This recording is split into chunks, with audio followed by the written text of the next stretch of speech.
Sometimes you'll find that you've got an issue, like for instance, test term is all in uppercase, and because of the report, you want it to be in proper case. So to change all of these at one time, you can go to the next cell and type equal proper, click on the formula, select all of the data,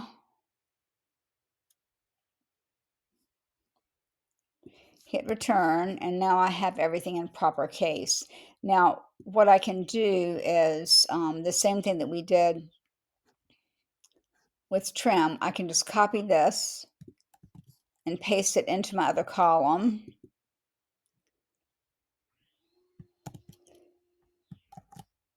I'm just going to use paste special, values only. And now I have it in the correct case in that column. You can also do equals upper